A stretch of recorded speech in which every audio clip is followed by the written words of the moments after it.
Hey y'all, sorry about that. I would like to point out that I just watched the part that I made, and apparently the video is echoing. I don't know why it's echoing, and I apologize for that. Um, but I'm sorry. Just bear with me on that for a good, I'm gonna guess 5, maybe 7 more minutes. Unless you guys are bothered about that, it's cool. But anyway, as I was saying, maybe like after you defeat a boss, you'll something changes, something good changes. It's like there's rapists and there's train accidents and there's all this other stuff going on around Japan, or at least the city itself, or wherever we're in. I think we're in Shibuya, not too sure. But anyway, and then like the day after you defeat the boss, you watch the news, and it's just something has decreased. Like we're getting less train accidents, or less bank robberies, or something like that. Something you're making the crime rate or something like that less. And with people themselves, they feel a bit better about themselves, because like they said, it's a collection of people's thoughts and desires. With Persona 3, you just had shadows. They were just shadows. They were created by the Kirijo family. We all know that. Well, grandfather, her Mitsui's grandfather. We all know this. We all know this. Don't worry about the thing about the shadows and whatnot. They feel that in with FES and Metis. Don't worry about that. And with Persona 4, it was just basically one with themselves, trying to deal with themselves at one time. That's why that one person always gets better.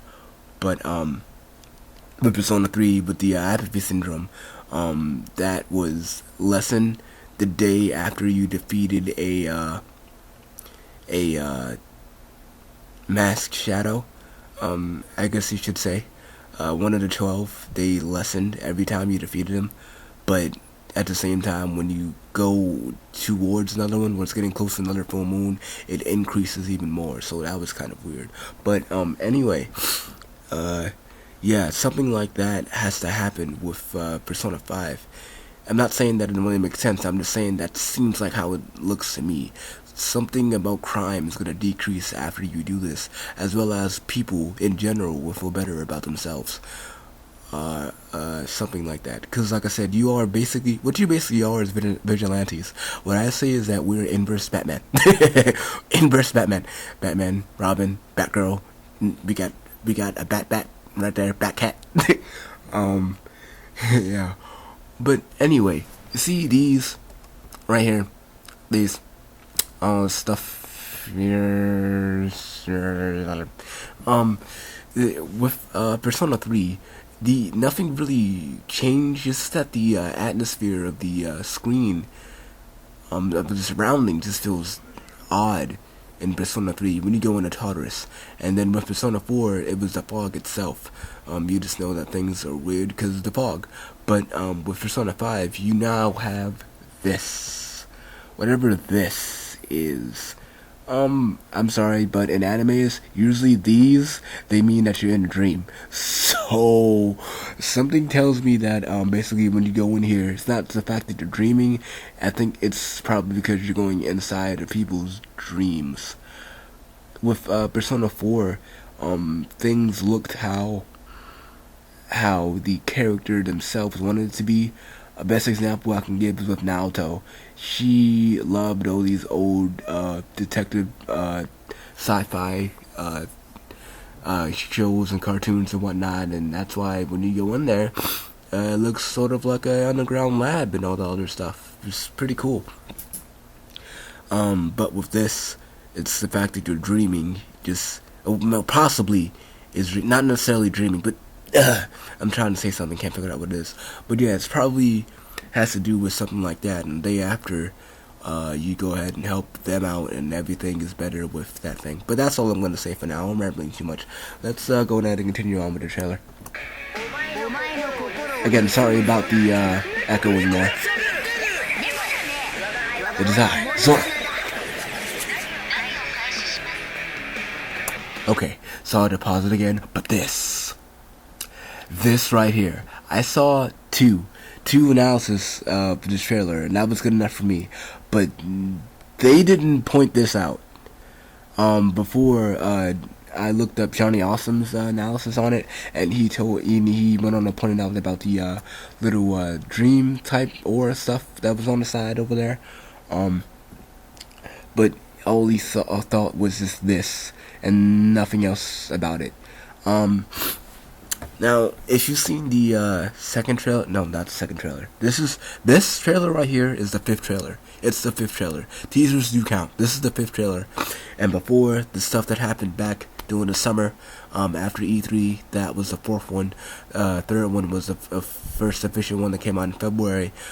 Second one was the one with the teaser last year Tokyo Game Show, with us, with him, with just the main character exploring the city and whatnot, and at the last minute showing his persona a little bit. And the first one was the one with the chairs. So yeah, this is the fifth trailer right here. But anyway, I just wanted to point that out. Anyway, this has to mean something. It does mean something. What I think it means, it's probably something to do with a cult. And I don't really know much about 2. I do know about 2, but yeah, but no, not 2. 1. I'm sorry. No. Screw it.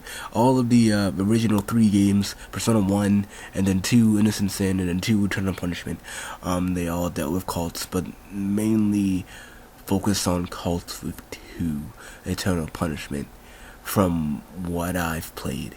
I haven't really beaten the original 3 yet. I'm still working on those.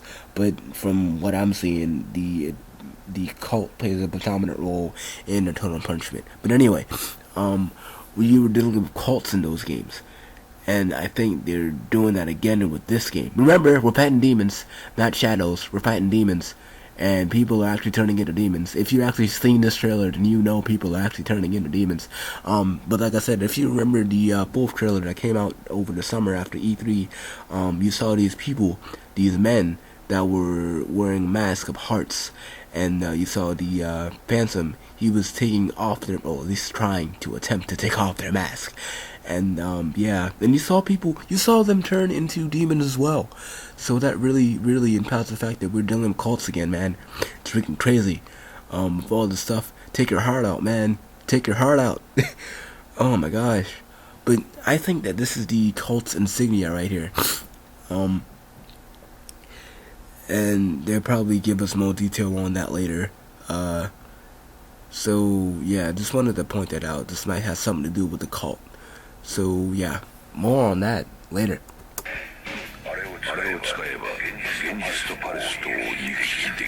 Okay, that, what you just heard right there, I think that was Igor's new voice actor.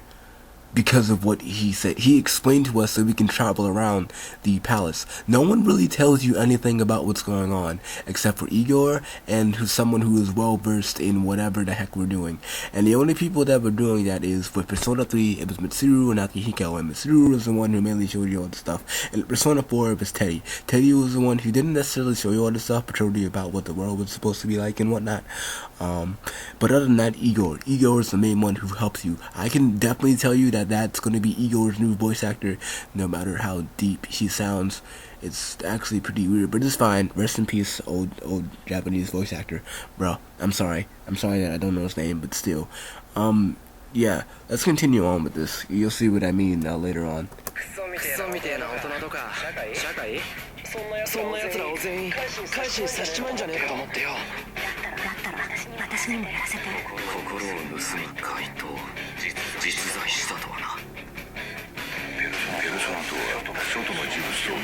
Boom. This. The persona is the self you showed to face the people around you. The mask that protects your heart. This. And that was the same guy who said the other thing about exploring the palace. If this doesn't tell you that this is Igor's new voice actor, I don't know what does. Anyway, sure, other people know that are well versed in what we were doing, but still, I think we're all freelancers, man. I think we got on this stuff on our own, man. basically how Persona 4 was.